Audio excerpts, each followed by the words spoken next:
Ai, gente, eu sei que na outra semana a gente estava falando sobre questão de escala 6 por 1 e como isso é impactante, piriri pororó. E daí, assim, até tinha mandado aquele artigo para Aham. vocês do rolê do cara. E aí? Será que justamente a gente tá numa questão mesmo de é, como que a gente está estruturando isso no sentido de, meu, claro que a gente tem critérios no CID, no Decide. CID 11, Aham, que justamente já tem a versão em inglês, já tem CID para burnout, só que ele aham. ainda não foi traduzido para o No Brasil. português. E aí, justamente, a gente está usando o CID 10 sem isso. Aham, Mas no CID 11 já tem aham. burnout. Mas até que ponto que justamente assim a gente tem isso e a gente tem um rolê de, cara, eu só odeio meu trabalho. Eu Perfeito, só justamente não consigo perfeito. entrar nesse Aham, lugar mais. exatamente. É muito comum a gente ver o diálogo da patologização, né, do Uhum, atribuir um sintoma, né, e confundir até sintoma de Uhum. sentimento, de emoção, de Sensação. sensação, porque cada uma dessas coisinhas aqui é um conceito diferente um do outro, tem um significado, e nem tudo está relacionado à questão de doença, do adoecimento, né? Uhum. Está envolvido ali no processo, no ciclo, mas nem sempre é sinônimo de uma patologia. Né? O Fê trouxe a questão do burnout. uhum. E por que, que é tão bacana a gente conversar com vocês sobre isso? Porque nem todas as vezes é burnout. Às vezes, realmente, está acontecendo ali um distanciamento do meu ciclo de trabalho, mas a principal causa ali é outros fatores. Uhum. Sim. Né? E a gente vai conversar um pouquinho com vocês hoje e até a gente quer depois saber um pouquinho sobre o que vocês pensam sobre isso. Ou melhor, será que vocês conseguem falar sobre isso?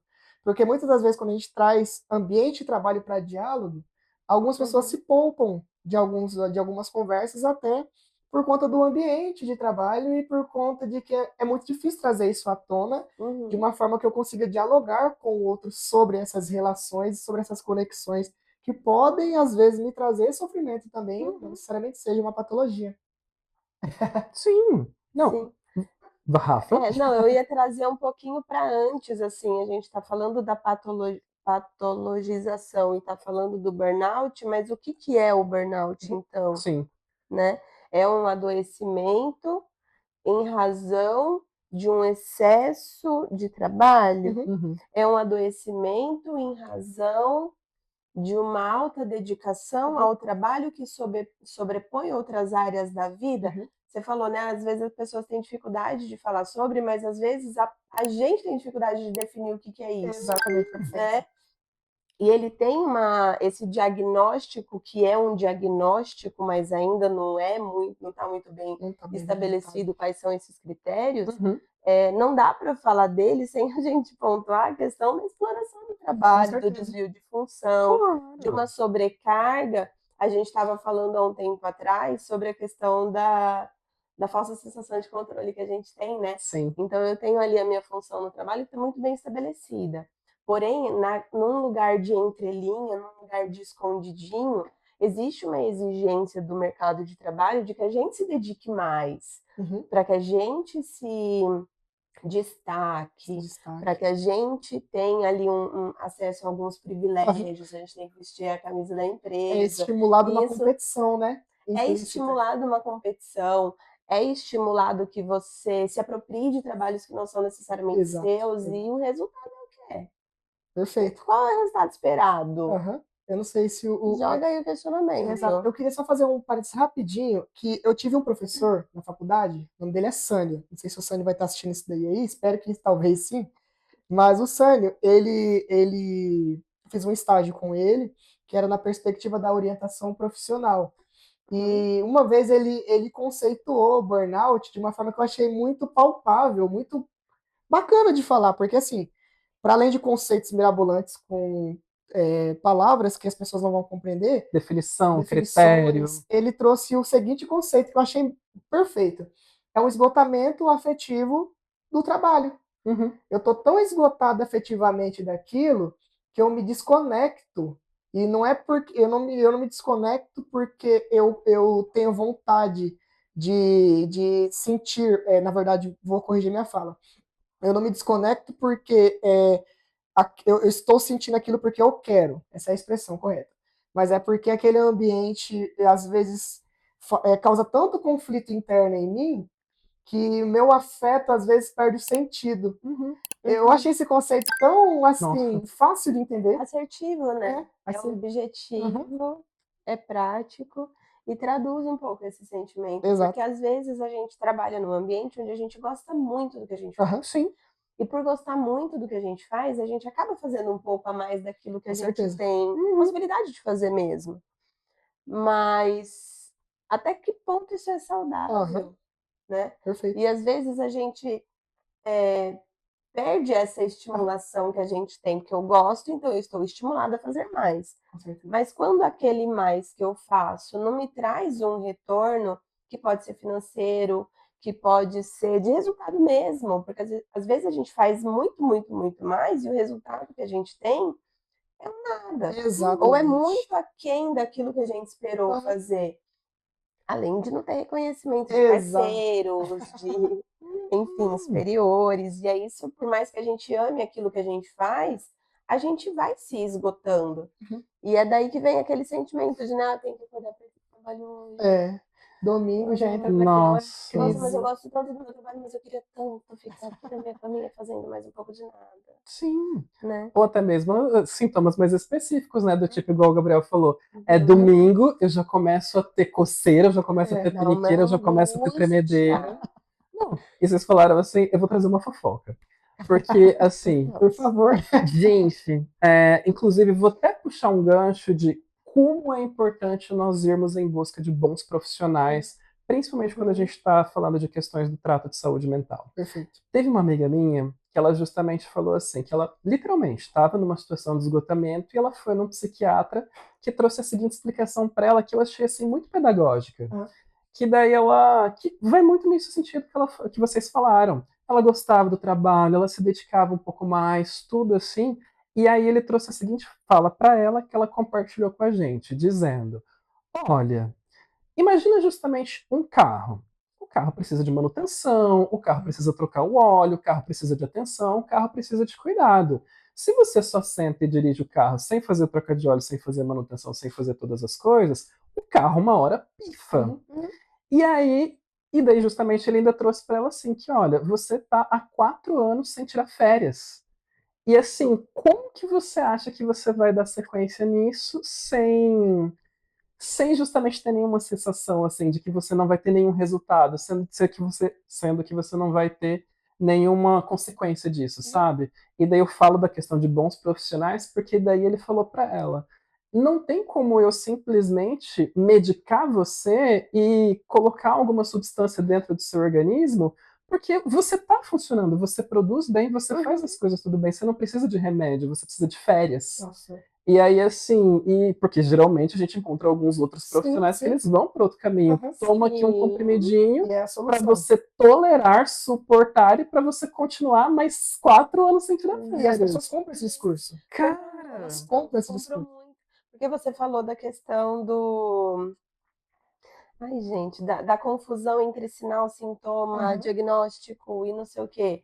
E quando você vai para determinados profissionais, ele não vai querer conhecer a sua história, ele vai falar qual é o sintoma, qual é o problema de agora, qual é o sintoma. Esse sintoma a gente resolve com isso daqui. Mas aí tem a questão da tal da consciência social, que a gente fala e bate na cara há tanto tempo, que é essa delicadeza que esse profissional teve, essa consciência que esse profissional teve. Posso te dar um remédio? Posso, mas assim, não é esse o seu problema. Conscientizar a pessoa. Não é esse o seu problema. O seu problema é essa consciência que ele precisou ter paciência para ouvir a história dela, precisou ter a sensibilidade de entender que resolver o sintoma e resolver muita coisa ali. E outra coisa que a gente sempre bate na tecla aqui com vocês, gente, nem tudo tem receita de bolo. Né? É importante ressaltar isso. Cada situação que te gera um estresse, te gera um desgaste emocional, né? Seja ela no ambiente de trabalho ou não, você tem que buscar as suas próprias estratégias saudáveis, isso eu vou deixar bem claro, saudáveis, tá? Até daqui a pouco você puder botar um saudáveis aqui, bem grandão aqui. Por quê? Às vezes a pessoa vai encontrar estratégias que não necessariamente vão fazer com que aquela sensação ela diminua e a pessoa consiga, de uma forma equilibrada, manter o convívio, manter ali suas atividades no ambiente de trabalho, de uma forma que ela realmente veja sentido. Acho que essa é a expressão correta. Porque quando tem esse esgotamento afetivo, acontece a perda do sentido. Então, quantos profissionais que a gente vê aí que trabalham com demandas que é necessário ter um cuidado, é necessário ter um olhar diferenciado, só que ele está tão desgastado com as pressões, com as exigências, com as expectativas, com um modelo que é projetado nele, e ele tem que suprir essa demanda, mas por dentro ele está sem afeto mais com aquele ambiente. E vai empurrando com a barriga. Sim. Vai empurrando com a barriga até que a pessoa colapsa. Né? Assim, até depois, eu trouxe um trecho da série The Office, que tem um personagem chamado Stanley, que ele tem, no trecho, ele é um dia na empresa que é levado um carrinho de doce para eles, e ele ama comer doce. E daí ele fala assim, trabalho no emprego que paga pouco, durmo numa cama pequena demais, pago uma escola para minha filha cara demais, mas o dia do pretzel, que ele fala que é o doce, né? Adoro o dia do pretzel. Então, tipo assim, é uma recompensa mínima que é dada para aquela pessoa ser valorizada, se sentir valorizada, mas não necessariamente é uma valorização, né? E daí volta novamente. Se essa pessoa entende tantas questões negativas que estão acontecendo ali naquele ciclo, e a autovalorização dela? Sabe? Esse que é um ponto que muitas vezes a gente vê muitas pessoas trazendo e demoram para elaborar, para entender. Não, eu não estou me autovalorizando o suficiente, né? É provocador pensar dessa forma. E é para esse lugar que o adoecimento leva a gente, né? Porque quanto menos valorizado no trabalho a pessoa é por seus pares, pelo recurso financeiro que vem ali, pela chefia, pela própria entrega, menor a valorização que a pessoa dá para ela mesma. Então, ela vai se enterrando emocionalmente, afetivamente, num lugar de isso é o que eu mereço mesmo. Isso é o que eu mereço, eu não estou fazendo por onde. Isso vai levar para um comportamento depreciativo também, para um comportamento de entregar menos, que vai validar essa crença de que eu não mereço tanto, e vai virando uma bolinha de neve, que daqui a pouco a gente está tudo dando aí na cabeça. Claro. Tem ambientes, gente, não sei se vocês têm essa mesma percepção que a minha, e se tiverem, até é importante discorrer um pouquinho. Ambientes, carreiras, que eu vejo que impossibilitam mais do que outras essa percepção, no sentido de mostrar para essa pessoa que ela precisa se autovalorizar e até impedem que ela se autovalorize. Por quê? Esse daqui é uma coisa que vem agora na minha cabeça. Eu tenho que manter essa pessoa, eu tenho que dar alguns estímulos, vou voltar no exemplo do vídeo, para que essa pessoa se sinta valorizada, mas que também ela esteja dentro do meu controle, para que eu não perca aquela mão de obra também. Exatamente. A gente estava falando num outro momento da nossa vida aí, que talvez vocês vejam aí, essa coisa da ilusão que a gente tem de ter controle sobre as coisas, né? E aí, relacionado ao ambiente de trabalho, isso acontece muito. As decisões sobre como o trabalho vai ser desenvolvido, qual acesso que a gente tem ali no trabalho, não é nossa, é de quem nos emprega, independente do lugar onde a gente trabalha, né? A decisão é dos patrões. Exato. Sempre. E é um pouco disso. Se o ambiente é um ambiente que não valoriza o trabalhador, e aí a gente pode colocar aí a discussão da escala 6x1, de falta de piso salarial, a gente pode colocar qualquer discussão se encaixa aqui dentro dessa caixinha. Né? Se a gente trabalha num ambiente, se existe ali um ambiente de trabalho onde o empregador não valoriza o trabalhador, ele vai ter esse movimento. Eu preciso dar um pouquinho aqui para o meu trabalhador não querer ir embora, mas eu não posso dar muito, porque se eu der muita autonomia, se eu der muito reconhecimento, ele vai se apropriar demais do trabalho e não vai obedecer quando eu precisar mandar. Então eu dou um pouquinho e tiro um pocão. É exatamente isso. Né? É exatamente. Não, e principalmente a consequência disso, né? Porque que nem a gente estava falando. Esse empregador, ele faz isso como estratégia Uhum. Tá embasado num modelo antiquado, Sim. porque agora esse empregador ele está sendo obrigado, por conta da NR1, a implementar estratégias de saúde mental dentro da sua empresa. Então, muitas vezes, esse empregador ele está enviesado por uma ideia antiga de como conduzir o trabalho.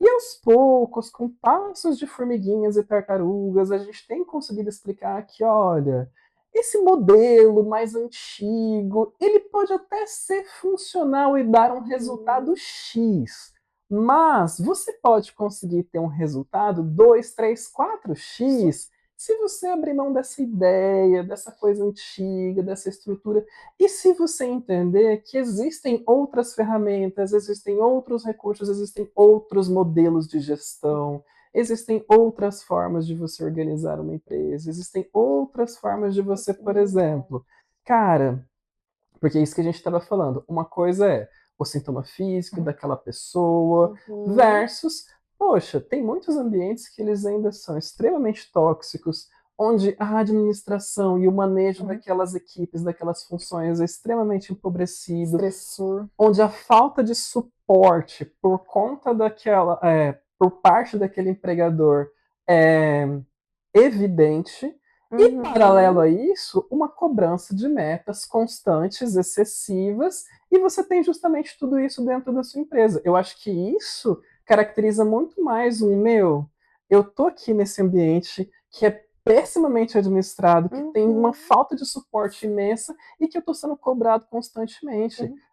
Isso é uma coisa assim que para mim fica muito caracterizado o quanto ninguém vai gostar desse trabalho. Não. Ninguém vai para esse lugar feliz e ninguém vai para esse lugar motivado a bater essa meta, sendo que a coisa... Mas ainda há controvérsias. Manda. Porque, assim, Manda não. Controvérsias. Para por causa que seu microfone acabou a bateria de novo. O seu tá verde? Mostra assim pra mim. Tá verde. O meu tá verde. A segunda vez? Rafaela! Eu. O Gabriel, o Felipe. Então, Rafa, você estava falando que há controvérsias, né, amiga? Então, há controvérsias, amigo, porque você falou assim, ninguém vai gostar. Quem vai gostar desse trabalho? A gente tá, as pessoas estão tão condicionadas de alguma forma que às vezes elas até gostam. Eu vou dar um exemplo. Me corrijam aí se eu falar alguma groselha, pode corrigir. Mas empresas tipo Google, tá? Contratação PJ, majoritariamente. Você entra na empresa, tem um grande hall de... Como que chama quando é descompressalização? Descompressão. Eles chamam de salão de descompressão. Tem puffs, tem redes, tem videogames, tem geladeiras, aquelas geladeiras de refrigerantes, de salgadinhos, e nananana. É a sala de descompressão. O nosso ambiente está diferente. Mascara. O salário é bom. O salário é bom. Ele dá acessos ali a benefícios e tal, e não sei o quê. Mas é uma contratação PJ no sentido de que daquele que quanto mais horas trabalhadas, maior é o seu salário. E aí você tem milhões de entregas para fazer. Você tem entregas, você tem projetos, você tem metas, você... mas você faz a sua hora de trabalho. Né? E é uma empresa super acolhedora. Você tem autonomia. eventos onde você pode levar família, onde você pode fazer as coisas, E tem muita gente que gosta e não percebe o adoecimento chegar. Esse não percebe. Rasteiramente. Muito rasteiro. Mas a minha empresa me dá feedbacks, mas a minha empresa recebe a minha família, mas a minha empresa me dá um ótimo salário. Eu posso até dormir. Quando eu tô cansado, eu vou precisar. Eu posso jogar videogame. Benevolente que essa empresa. Eu posso fazer isso. E aí a pessoa não consegue associar que o adoecimento ali na saúde mental e às vezes até física tem relação com essa sobrecarga de trabalho.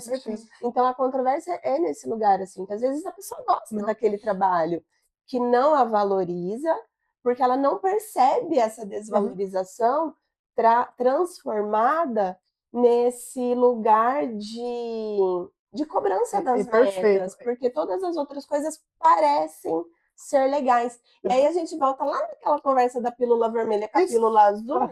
Exatamente. Qual que é a realidade? Qual que é a realidade? Que realidade? Porque a realidade está tão configurada de um jeito diferente, a realidade da sobrecarga, a realidade da desvalorização, a realidade da exploração do trabalho, que a gente não consegue perceber. Não E aí a consegue saúde perceber. vai reagindo, e aí a gente vai lá para sua amiga, que amiga, o que você precisa não é de remédio, você precisa de férias. Com certeza. Por mais que você goste do seu trabalho. E, gente, esse gostar que a Rafa falou, algumas pessoas vão mal interpretar, mas atentem-se. A visão da pessoa foi transformada, não aconteceu do dia para a noite. Ela foi condicionada a Exato, perceber exato. que, sabe aquilo que o patrão dá um pouquinho aqui, mas aí ele tira um pouquinho ali, Uhum. ela não percebe o que foi tirado. Aí vem aquela sensação, tá legal, mas Por que eu tô assim? tá meio Por que eu tô me estranho. sentindo assim? Fica um negócio tipo assim, até abrindo um outro parênteses também, vamos pro rumo das fofocas também. Passamos. Eu tenho, assim, amigos, colegas de profissão, até pessoas que já atendi também, que é muito comum a gente ver o diálogo, tipo assim, eu tô cansado da minha rotina. Mas quando você vai perguntar um tá tudo bem para essa pessoa responde no automático, tá tudo bem. Só que, na verdade, quando aí você começa a virar as páginas do livro, não tá tudo bem, né? Aí vem as queixas, e na sua maioria, quando vem esse diálogo, a pessoa passa a sessão inteira ou na roda, ela fomenta a questão do trabalho, mas tá tudo bem. Tá tudo bem. Mas ela não percebe o estresse ali no meio, o esgotamento emocional, do tipo assim, algo precisa acontecer ali para que isso melhore. Mas também, eu tenho que partir um pouquinho de mim também, mas eu tô tão esgotado que eu também não consigo me movimentar. E, gente, não é não conseguir porque não quer. É não conseguir de esgotamento afetivo, gente. É de não conseguir nem ver a possibilidade do diferente que pode fazer. Exatamente. Né? Quando a gente fala do afeto, é uma coisa que vocês têm que perceber muito, que é muito comum a gente escutar pessoas ainda em 2026 falando que é frescura. Nossa. Não, essa pessoa não quer vir para o trabalho. Falta de Deus. Não, também tem isso, né? Essa pessoa Ai, pegou mas uma a atestado. família daquela pessoa Nossa, também, Você né? viu o que a irmã dela fez? Não acredito. Nossa, Nossa. como que vai ser? A pessoa pega um atestado de 30 dias, né? Um afastamento lá, o CID, não sei, tarará, lá.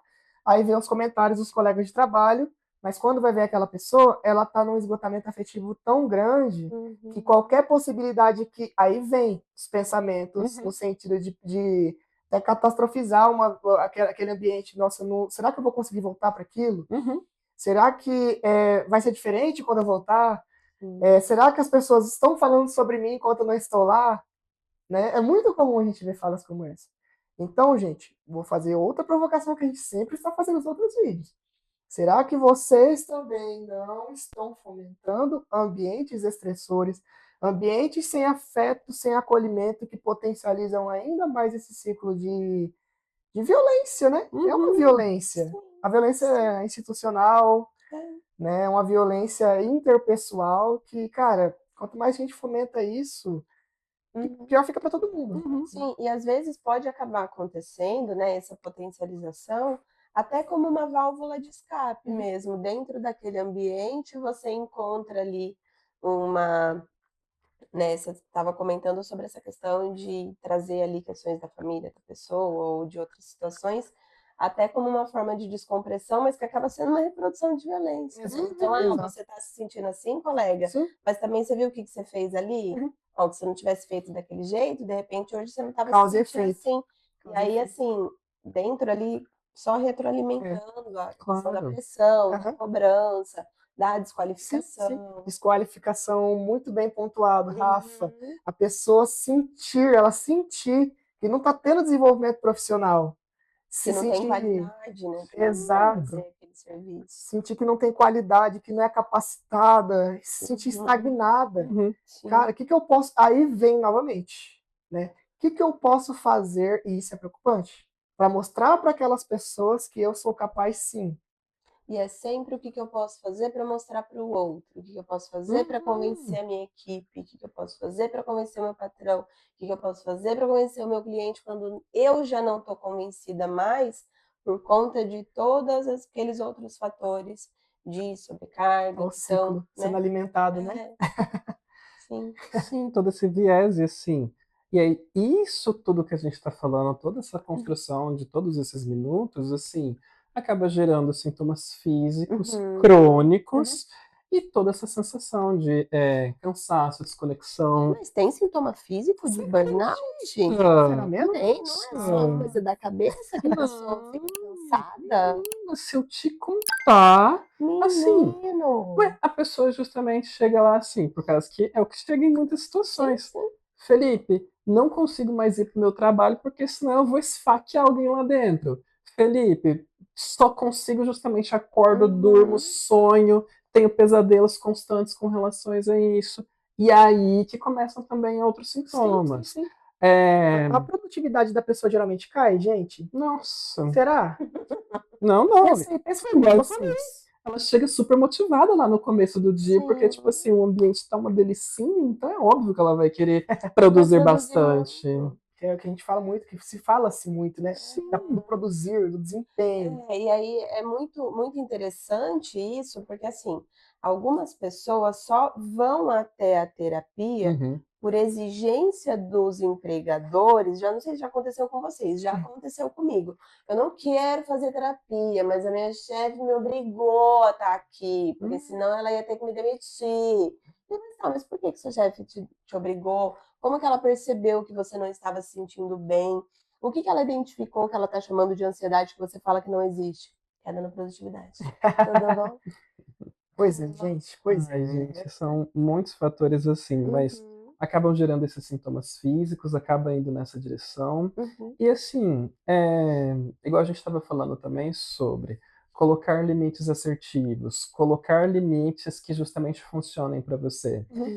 Vi que vocês falaram sobre como que você pode contribuir para um ambiente não agressivo, como que você pode ir piriri pororó, mas eu acho que assim, o limite mais assertivo que eu recomendo é a questão de que, meu, é, deu 5 horas, deu 6 horas, encerrou seu plantão. Se você tem um trabalho que você não precisa levar o telefone para casa, que você não precisa ficar constantemente disponível, porque infelizmente ainda existem carreiras assim. Sim. Teve uma vez que eu estava num outro setor e daí veio um palestrante de outra área que ele falou, gente, tem algumas funções que você fica, por exemplo, acompanhando o monitoramento de tráfego de caminhão, que você fica ali 24 horas em cima daquilo e assim, é estressante, é completamente desgastante. Tem alguns cargos de dedicação exclusiva, inclusive, onde as Aham, pessoas têm isso. aham. É uma ideia, né, que eu sempre tento trabalhar com as pessoas que eu atendo nesse sentido, é assim, se você tem hora para cumprir, cumpra a sua hora. Uhum. Se no seu trabalho,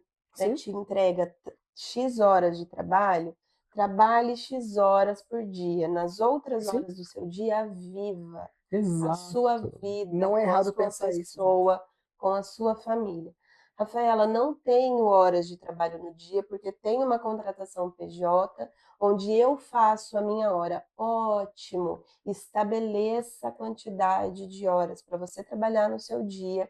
Você não é seu patrão? Estabeleça a quantidade de horas específicas para você trabalhar.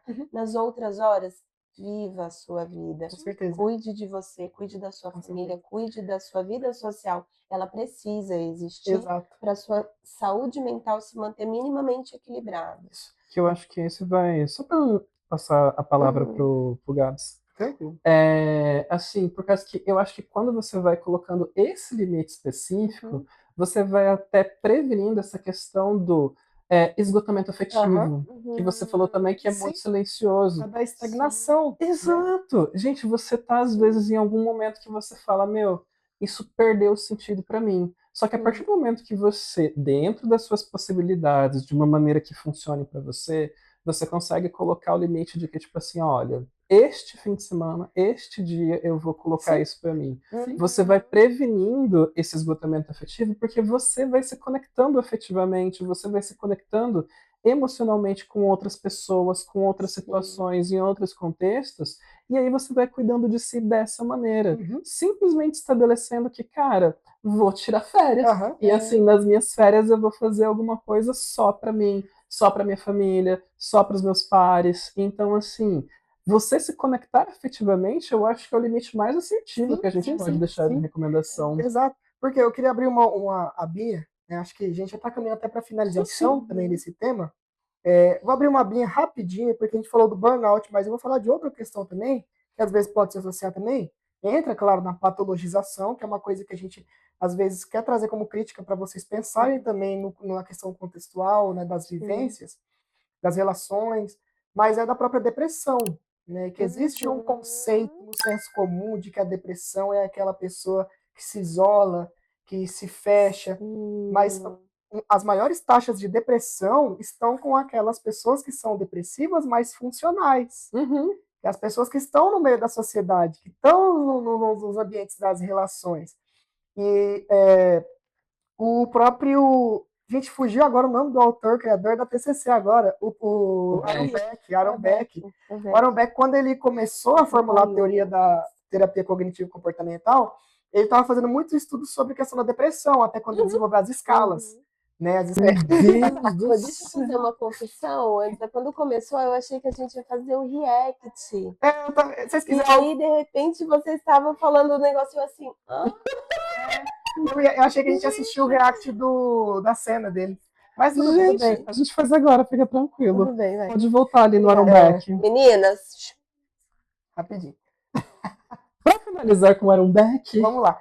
Voltando, estava falando sobre o Aaron Beck, sobre os estudos que ele estava fazendo para formular as escalas de avaliação de depressão, que inclusive são utilizadas até hoje.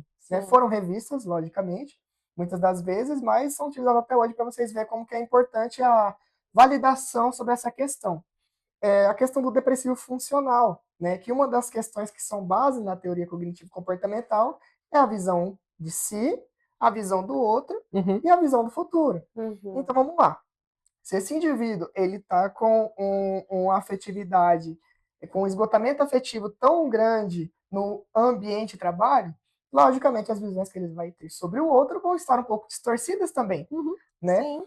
E, logicamente, a própria visão que ele vai ter de si, a autovalorização, o autoconhecimento, vai todo também estar distorcido. E aí vem os inúmeros pensamentos disfuncionais que a gente vê na sociedade, que não é conveniente também trazer, explicar só um para vocês, para deixar vocês na curiosidade. Mas existem vários. Depois, se vocês quiserem, a gente faz um aprofundamento sobre isso também. E, consequentemente, a visão de futuro. E, assim, aproveitando até as dicas que os meus amigos trouxeram aqui, né? Uma dica também que eu daria para você é o próprio estabelecimento das metas, né? Uma percepção de si, de se atentar aos horários que você está fazendo, os seus horários de trabalho, como que você está desenvolvendo naquele ambiente de forma saudável, se perceber e falar, tá, daqui a um ano, onde eu quero estar aqui? Né? Daqui, sei lá, 10 anos, onde eu quero estar? Né? Até menos que isso, né, amigo? Perfeito. Quando a gente está falando ali de um estabelecimento de metas para buscar um processo de cura, vamos chamar assim, bem en passant, a meta precisa ser menor, né? Então, como eu pretendo estar hoje à noite?